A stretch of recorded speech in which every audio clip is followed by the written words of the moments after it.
Kato checked the hydrogen level in his air car, got in, and lowered the bubble. The 500-mile trip to the archaeology site would take most of the morning.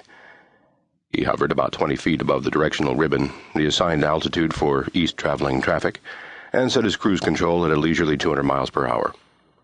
The freeway below was reserved for heavy-duty traffic.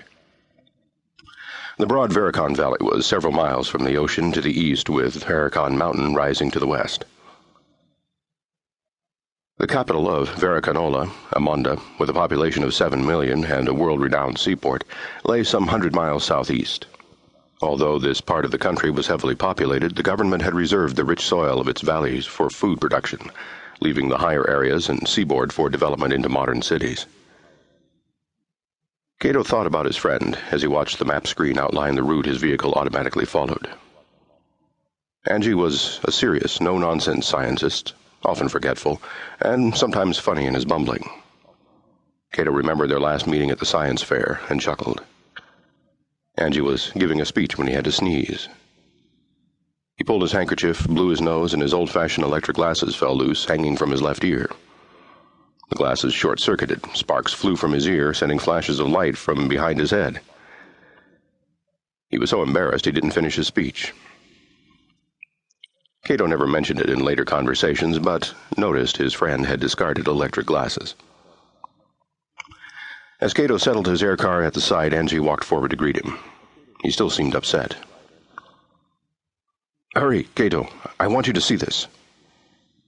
He led the way to a mobile office, well equipped with communication modules, extensive reference computers, and digging tools. "Sit here, Kato, and watch. Tell me what you think." Kato sat in a comfortable chair and looked into the video screen. A document appeared. To Veracon Archaeology Site. From Federal Department of Scientific Security. Date, Regat 10, AS 6582. Subject, Breach of Security. Kato gasped. He didn't read the written report that followed, explaining the breach of security. He would do that later. Right now, he wanted to hear Angie's version. "Okay, my friend," he said. "What happened?" "The cobalt crystal analyzer is missing." "What? How can that be? Didn't you have it locked in the safe?" "Of course. After working at the site yesterday, I came in last night to get it, and found the safe open and the crystal gone." "Oh, my God." "I called the security people right away. You just saw their answer. They're sending an agent up today." "Then why worry about it? They'll find it." "The agent is an albatross." Oh, hell. The reputation of the special military unit was well known. Kato knew the threat of an albatross regiment was enough to convince a foreign power to look for a peaceful solution to a dispute. The regiment was on constant alert for quick deployment. An albatross had no fear of death and took no prisoners. "This agent they're sending," Kato asked, "is he a duplicate or an original?" "A duplicate. Does it matter?" "No, I guess not. I could never tell the difference anyway." "He won't be here till this evening. Would you like to see what we found?" "I sure would. To find this old ought to be something to see."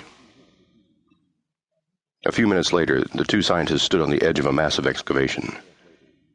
Over 100 workers were shoveling, brushing, and categorizing each piece of some kind of ancient structure. Angie pointed to a huge, smooth slab. "At first, we thought it was some kind of castle or part of a city, but it doesn't seem to have the right configuration."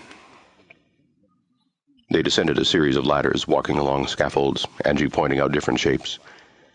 Finally, they reached the bottom, some 200 feet below the surface.